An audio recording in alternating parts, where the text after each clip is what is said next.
Good evening humans, Tyrannosaurusmoth here, and tonight we're taking a look at the Ultraman Decker Flash Type figure from SH Figuarts. This is definitely one of the more affordable Ultraman figures to come out recently, and the question is, does that reflect in the figure itself? Well, let's talk about that. Let's do this.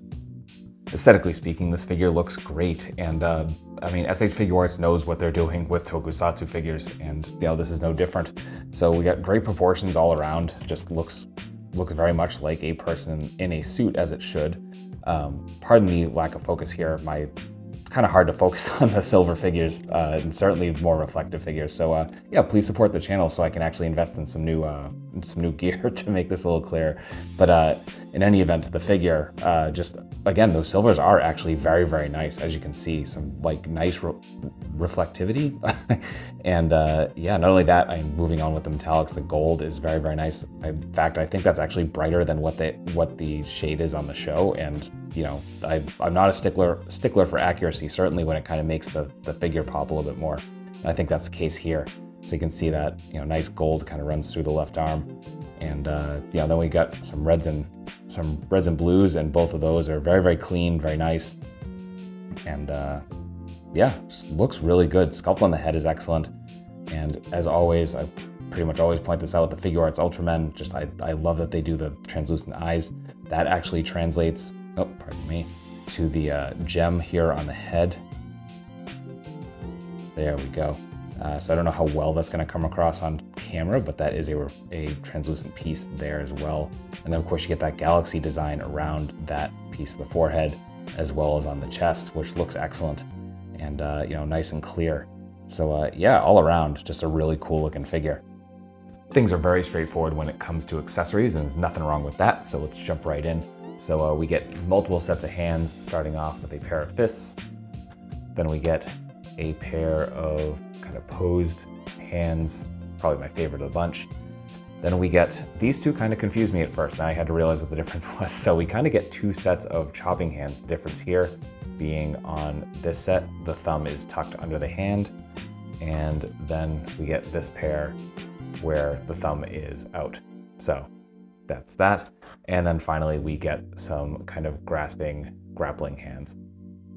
And yeah, so that'll do it for hands. Then we get two color timers. We get the blue one, which you saw in the figure earlier, and then we get our red color timer. And again, I kind of, they've definitely lightened up the color timers, and they've got kind of more of a white base. And I wish they would darken those up a bit so they kind of like look a little nicer. But that is what it is, and it still looks good. It's definitely not a detractor. Then finally, I don't know if this would count as an accessory, but it does make note on the box, which I didn't realize till after I opened it, that it comes with a card, and I can't read that because I can't read Japanese, but if you can, then you might be able to see what that says. And so yeah, you get this really cool looking hollow foil card, and yeah, I'm a sucker for hollow foil, so I'm happy about that. And it clearly goes to some sort of card game, because you got some like stats and information, you got barcode. So yeah, really cool there, and that will do it for accessories. Articulation, balance, figure feel are all pretty nice. However, I will say that this is where you can feel the kind of lower price point for this particular figure. First off, balance is actually pretty nice. This didn't take too long to get into, and as I've said before, those Ultraman feet are just very hard to get to balance, and this does so nicely. So that is very well done. In terms of figure feel, which I definitely want to touch on, is that this definitely feels a little cheaper. The PVC plastic they used is definitely harder. Jumping back to aesthetics just really briefly, you can kind of see in the reds, it just doesn't look as heavy duty, doesn't look as durable. It's a much lighter figure, and again, not a bad thing, but definitely worth noting. So that is what it is. Getting into the actual articulation, we have a ball joint at the head, we have a separate neck piece, so we can actually look up pretty nicely. You can get those flying poses, so not completely up, but pretty close. We can definitely bury the chin, which is nice. And we get a little bit of side to side with the room for that neck.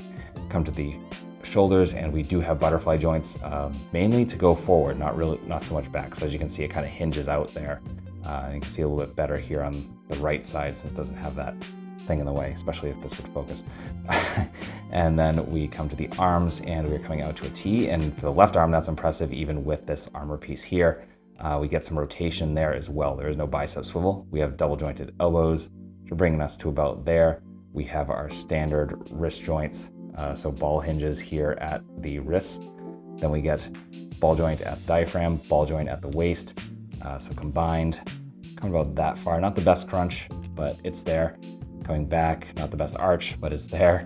And then we get some side to side as well. That's actually probably the best of the three. Then we come down the hips, no drop downs, but let's move out of the hips a little bit here and we get almost complete splits. Very, very nice. You can see that assembly. So we do get thigh rotation, double jointed knees bringing us to here. And then we get to the feet. And again, we have that kind of ball hinge. So we can get a little side to side.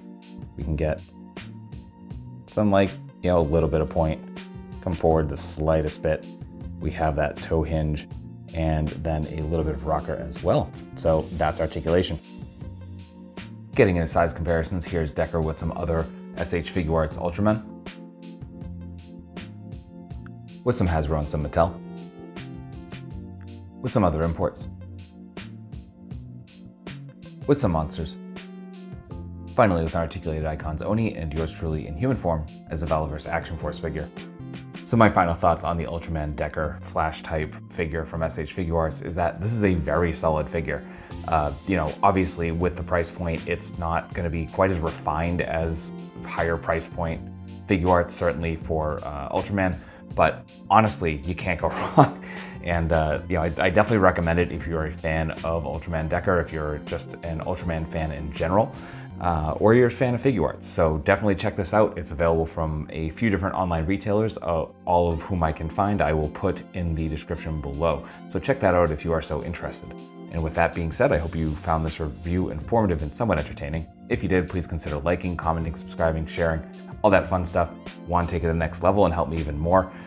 There'll be various ways to do that in the description as well. So please check those out. And I guess all of that being said, I hope to see you here again. I do at least 3 reviews a week of figures related to tokusatsu, dinosaurs, monsters, pro wrestling, and more. So please join me and let's talk about some toys. So Ultra thanks you one last time for watching, and I hope you take care of yourself, take care of those around you, and most importantly, stay weird, simians.